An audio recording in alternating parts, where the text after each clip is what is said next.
Hello les amis, j'espère qu'on se retrouve enfin avec toujours beaucoup d'appétit et de motivation pour cuisiner. Bienvenue à nouveau sur la chaîne. J'espère que ma chaîne vous apportera un petit plus en cuisine. Alors aujourd'hui, je vous montre une recette de beignets au lait de coco parfumé à la cardamome, dit fira fira en chimaoré ou sinon macadam dit en chikomorien. C'est des beignets vraiment trop bons. Je sais même plus comment les vanter ces beignets. En tout cas, sans transition, passons tout de suite à la recette. Pour faire ma recette, du coup, j'ai 550 g de farine, 250 g de lait de coco, de la cardamome, 2 œufs, 50 g de beurre clarifié, 100 g de sucre, ici du sucre vanillé, c'est optionnel si vous voulez, vous en mettez pas. Et là, 2 levures boulangères de 5 g chacun. Voilà, chacune, une levure. Ouais. En tout cas, passons. Donc là, je mets ma farine. Ensuite, je vais mettre mes 2 sucres vanillés. Donc, comme je disais, les sucres vanillés, vous pouvez ne pas en mettre. Mais moi, je mets pour plus de goût, bien sûr. Là, j'ai mes 2 levures boulangères que je vais directement mettre dedans, hein. C'est instantané, donc pas besoin de le diluer, de les diluer. Là, je vais mettre mon sucre. Le sucre, par contre, vous dosez selon vos goûts. Il faudra goûter et savoir si ça vous convient, les 100 g, ou mettez en plus si besoin. Et là, je vais mettre les 2 œufs. Et à la fin, on mettra le beurre clarifié. Donc, si vous n'avez pas de beurre clarifié, dit du ghee, ou vous pouvez mettre du beurre, bien sûr. Je vais laver mes mains d'abord, je reviens. Donc après avoir lavé les mains, je vais mettre une bonne cuillère de cardamome. La cardamome, vous pouvez mettre juste une cuillère à café, mais moi je vais mettre une cuillère moyenne, une cuillère à soupe, on va dire. La cuillère n'est pas si grosse que ça, donc je vais mettre une bonne cuillère parce que j'aime bien la cardamome verte.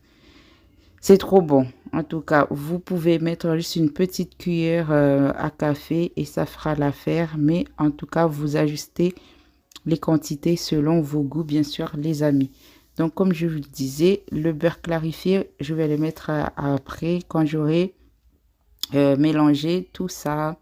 Donc là, je vais mélanger avec la main, bien sûr. Si vous avez un robot, vous pouvez mélanger directement avec le robot, hein, un chap-chap. Mais aujourd'hui, j'avais envie de faire avec la main.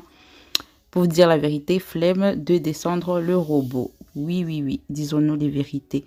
En tout cas, bienvenue à nouveau sur la chaîne. J'espère que ma chaîne vous plaira. Donc là, je goûte un peu mon lait. Je ne sais pas pourquoi, j'aime bien le lait de coco de temps en temps.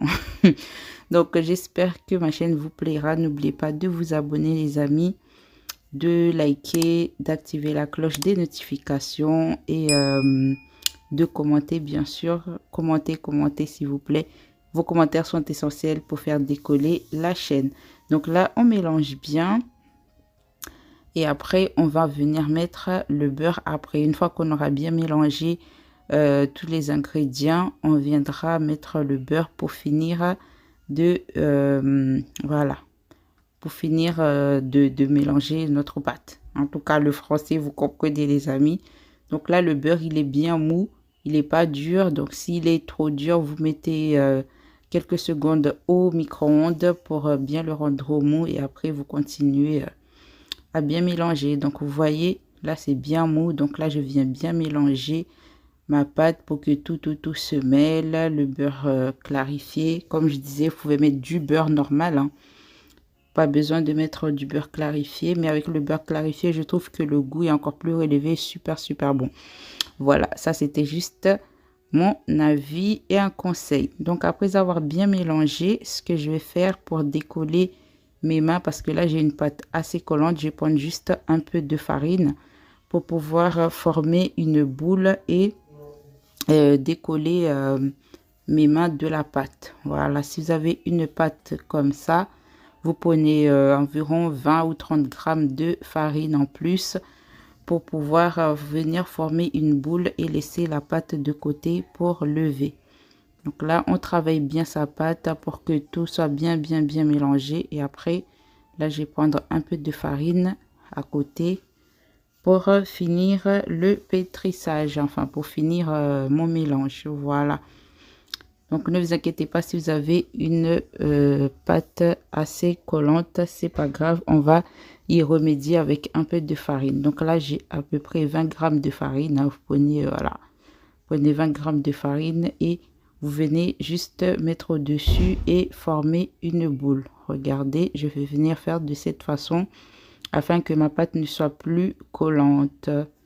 Tout simplement les amis. Donc regardez, après je décollerai mes mains de la pâte en plus. Voilà, je décolle mes mains tout simplement et là ma pâte elle est prête à être laissée de côté pour être pour lever tranquillement. On décolle tout, on forme notre pâte et après on est ok les amis. Donc c'est vraiment des beignets super bons, n'hésitez pas à le faire. Donc là regardez, là ma pâte avec un peu de farine en plus n'est plus collante comme tout à l'heure. Maintenant il n'y a plus qu'à laisser lever de côté et revenir après pour former nos beignets. Je décolle mes mains et après je vais venir filmer. Voilà, après avoir lavé mes mains, on filme et on laisse notre pâte lever tranquillement dans un endroit tiède, pas trop froid. Donc dans un endroit tiède pour aider la pâte à lever plus vite.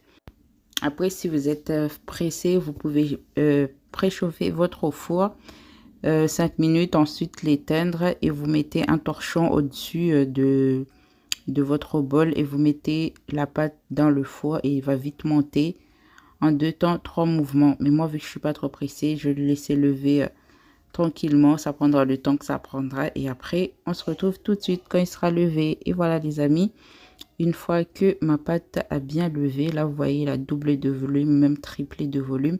Maintenant, on peut passer à la cuisson, à la forme. On va pétrir, former nos beignets et avant de les cuire. Voilà.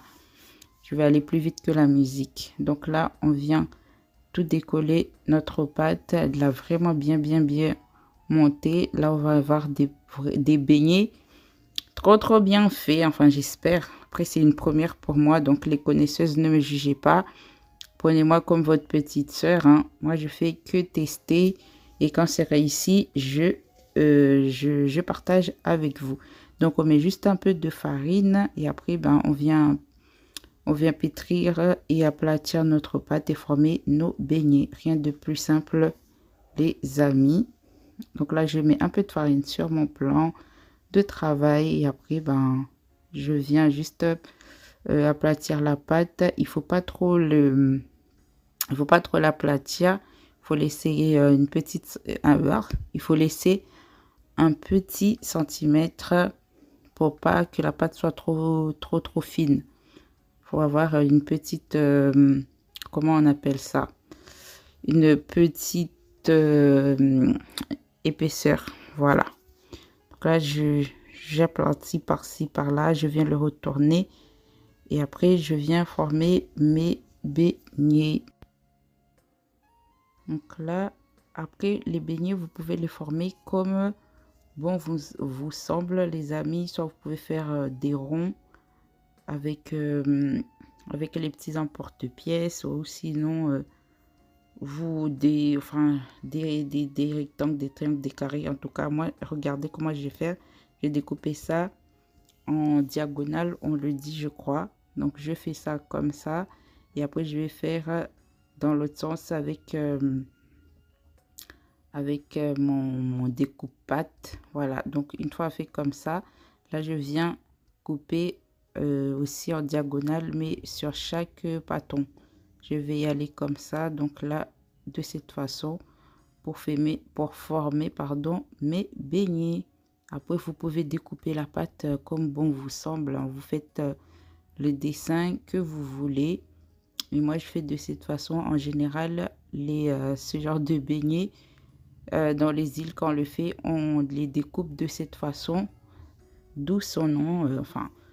Quand on dit son nom et qu'on voit cette forme, on reconnaît direct. Et même quand on voit cette forme et qu'on ne nous a pas dit le nom, on reconnaît que c'est le gâteau. En tout cas, c'est ce que moi, j'aurais retenu de mon enfance. Donc après, on vient chauffer notre huile de tournesol. Une fois bien chaude, on vient mettre nos bâtons et on fait cuire nos beignets tout simplement les amis. Donc on va laisser bien dorer de chaque côté. Il faudra venir les tourner à chaque fois pour être sûr d'avoir une très belle cuisson de chaque côté. Donc là, une fois que ça commence à dorer, moi je viens les retourner. Voilà, vous voyez, là ça commence à dorer. Il faudra les retourner à chaque fois, enfin plusieurs fois, pour être sûr d'avoir vraiment des beignets bien cuits à l'intérieur avec une très belle dorure. Donc là, vous voyez, au fur et à mesure, n'oubliez pas, restez vraiment à l'affût. Et à côté, baissez vraiment le feu, mettez le feu moyen. Ne laissez pas le feu vif pour pas avoir des beignets brûlés et non cuits à l'intérieur. Prenez bien votre temps de cuire vos beignets et puis normalement, vous devrez avoir le résultat que j'aurai. Voilà les amis. En tout cas, n'oubliez pas de vous abonner, de liker, de partager, d'activer la cloche de notification pour ne rien rater de mes prochains partages. Et voilà les amis, regardez le résultat que j'ai. Du coup, une fois bien coloré, je viens enlever, mettre sur du papier cuisson, non, du papier absorbant, pardon, afin d'enlever l'excédent d'huile. Et après, c'est tout. On a fini nos beignets, simple, rapide et efficace. Et quand vous les mangez tièdes avec du bon thé au gingembre, oh là là, je vous en dis pas plus. Essayez et vous saurez la sensation vous-même, n'est-ce pas? Voilà. En tout cas, j'espère que ce petit partage vous aura plu, les amis. Ce que je vais faire, je vais continuer à faire la pâte restante et je vous retrouve du coup tout à l'heure pour le résultat final. Donc, je fais cuire tout ça et on se retrouve tout de suite pour le résultat. Et voilà les poteaux et les potas. La fin de cuisson de nos beignets. Regardez. En tout cas, moi, j'aime bien pour une première. Je suis satisfaite. Le goût y est, la forme y est. En tout cas, c'est trop bon. C'est une dinguerie. N'hésitez pas à essayer ces beignets. C'est trop bon. En tout cas, les amis, j'espère que ma recette vous aura plu pour ce jour. N'oubliez pas de vous abonner, de liker, de partager et surtout d'activer la cloche pour ne rien rater et commenter les amis. Vos commentaires sont essentiels. Regardez à l'intérieur. Regardez des beignets bien aérés et surtout bien moelleux. Regardez. Oh là. C'est vraiment une dinguerie ces beignets au lait de coco. Voilà les amis. J'espère que ça vous plaira. N'hésitez pas à essayer. Bon, je vais goûter pour vous. Et sur ce, je vous dis de bisous. Ciao.